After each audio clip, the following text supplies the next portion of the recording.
चाहते हैं कि जातिवाद का जहर समाज में घुला रहे हैं। बीजेपी के लोग ये एफिडेविट देंगे कि हमको नॉनवेज नहीं खाना, ये इंटेंशन नाम लिखवाए जा रहे हैं।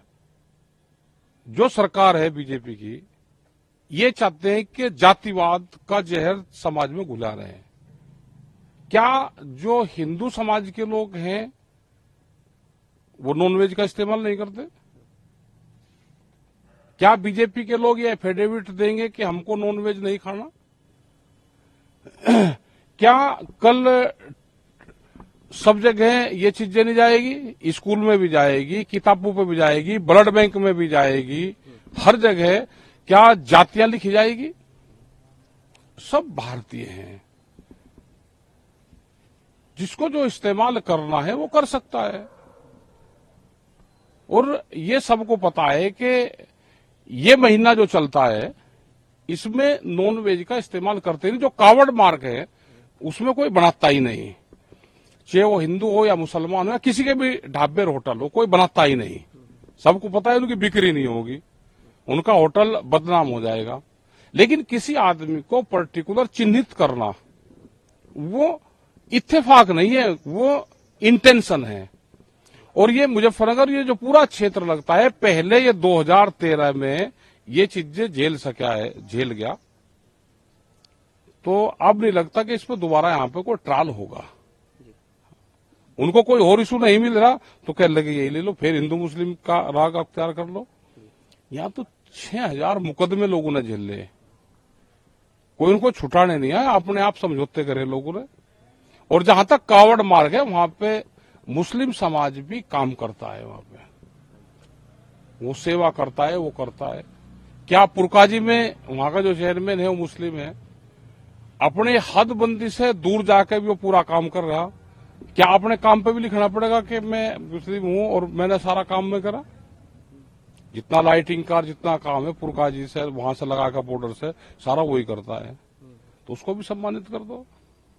आपने ब्लड बैंक वाला जिक्र यहाँ पर, उस पर भी लिख दो ना, ब्लड बैंक पे भी लिख दोगे किसका है। डॉक्टर पे भी लिख दो, डॉक्टर बढ़िया होगा तो इलाज वही आदमी करवाता है, उसकी वहां फिर जातियां नहीं पूछता कि इसकी क्या जातियां हैं। तो फिर तो आने वाले टाइम पे तो हर आदमी को अपनी जाति लिखनी पड़ेगी। क्या उससे ये देश बच जाएगा? क्या जब वोट लेते हैं उस पर भी लिखते हैं कि कौन सी किस जाति की, मुझे इस जाति का नहीं चाहिए, इस जाति की चाहिए? ये परंपराएं गलत है। राजनीति किस चीज पर हो रही है अब? क्योंकि बीजेपी तो हालांकि उसे सही ठहरा रही है, लेकिन ओवैसी जैसा कि उन्होंने बयान दिया कि मुस्लिम से कोई कुछ ना खरीद ले, इस तरह की ये योजना जो है वो की गई है। तो ओवरऑल आप क्या कहेंगे? जो गुजरात मॉडल है, गुजरात में किसने जाकर नहीं देखा? गुजरात मॉडल क्या है? गुजरात मॉडल ये है कि वहां पे मुस्लिमों की कॉलोनी भी अलग कर दी। अगर वो सरकारी विभाग में भी है और वो मुस्लिम है तो अलग कॉलोनी में ही रहेगा, वो हिंदू कॉलोनी में वो अकेला आदमी रह भी नहीं सकता। ये गुजरात मॉडल है। गुजरात मॉडल ये है कि वहां पे किसी को बोलने की आजादी नहीं है। हम भी गुजरात में गए और जब हमारा मार्च हो रहा था तो हमने कहा भाई भीड़ बहुत है लेकिन हाथ कोई नहीं उठा रहा। कहले जो भी हाथ उठाओगा, नारा भी नहीं लगाने की जरूरत, अगर हाथ उठा दिया समर्थन में तो उसके खिलाफ केस रजिस्टर्ड होगा। तो ये गुजरात मॉडल है। क्या ये पूरे देश में ये मॉडल तैयार होने जा रहा है? एक दूसरा सवाल बजट को लेकर है। किरण रिजिजू तमाम पार्टियों के साथ जो प्रक्रिया है उसको लेकर मीटिंग करेंगे परसों, जैसा कि आप जानते हैं बजट आने वाला है, तो क्या उस पर आप प्रतिक्रिया देना चाहेंगे? देखो, बजट पे उम्मीद सभी को लगते हैं कि व्यापारियों के लिए भी कुछ आएगा, एग्रीकल्चर में कुछ आएगा, ग्रामीण सेक्टर के लिए कुछ आएगा।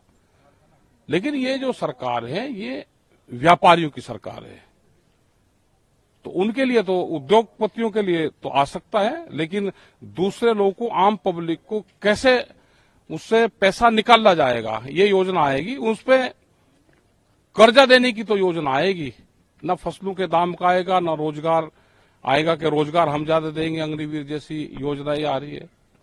तो लगता नहीं कि इस बजट में ज्यादा कुछ होगा। लेकिन यह है कि विपक्ष वहां पर मजबूत रहेगा तो शोरगुल अब की बार ज्यादा मचाएगा जरूर। एक आखिरी सवाल हरियाणा को लेकर है। आम आदमी पार्टी दिल्ली में क्योंकि मुख्यमंत्री है, जी। वो सुनीता केजरीवाल ने ये कहा है कि 5 गारंटियां हरियाणा में जो है वो देंगे, और क्योंकि हरियाणा में पैदा हुए थे अरविंद केजरीवाल, अब वहां पर प्रचार शुरू कर दिया। दिल्ली की इस ओवरऑल राजनीति को आप किस तरह से देखते नहीं भाई, दिल्ली का मुख्यमंत्री है वे, पंजाब में उनकी सरकार है, तो हरियाणा में चुनाव है, अभी 1-2 महीने बाद में चुनाव होगा, तो आदमी अपनी पार्टी का घोषणा पत्र लेकर आएगा और बेहतर से बेहतर योजनाएं लेकर आदमी आता है, जो वो पंजाब में कर रहे हैं या जो दिल्ली में उनका एजुकेशन सेक्टर है, हेल्थ सेक्टर है, जो उस पर काम कर रहे हैं, पानी पे है, बसें फ्री है, तो इस तरह की योजनाएं वो लेकर आ सकते हैं।